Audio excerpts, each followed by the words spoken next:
So first point, fresh air.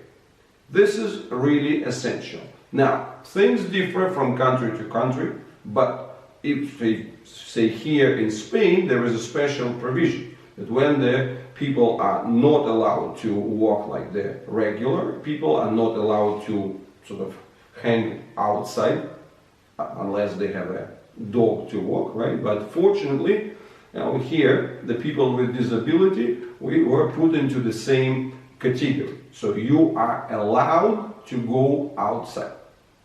This is huge and very important. You should absolutely get this opportunity done. Why is it important? For two reasons.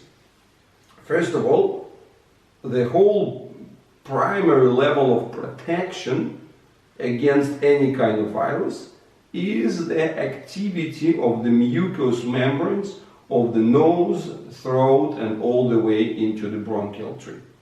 These mucous membranes, if they are having the right kind of flow, the right kind of viscosity, the right kind of sensitivity and so on, then they just kind of trap all the external particles and, like effectively flush them away with the, mucus or the cough and so on.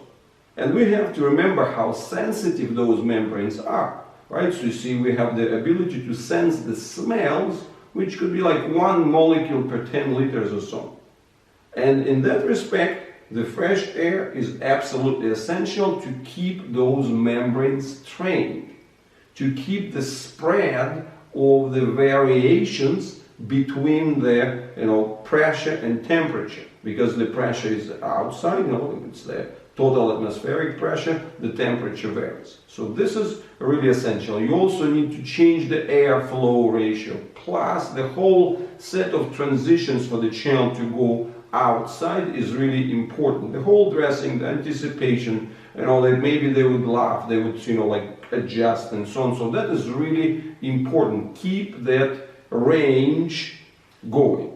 And within that, there is an important observation, because let me, work this sequence for you. See, imagine you are sitting inside for several days, kind of being all worried, right?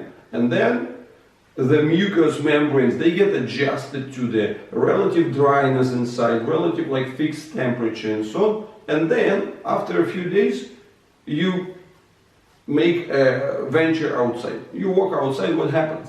Right? So there is a wind, there is a factor, and so on, and then the mucous membrane, they are doing some kind of bump and jump adjustment. So which might come with a certain extra, like running nose or a certain extra cough and so on, which is just showing that your child's membranes are more active.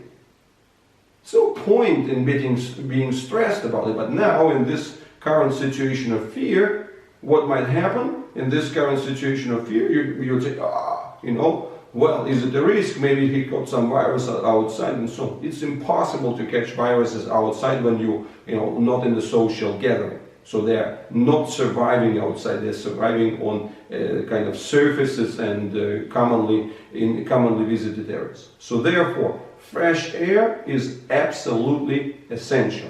That's part of keeping your child's and your own mucous membranes, keeping them fresh and keeping them active and being ready to meet the challenges. So that's the number one thing about the whole home quarantine thing.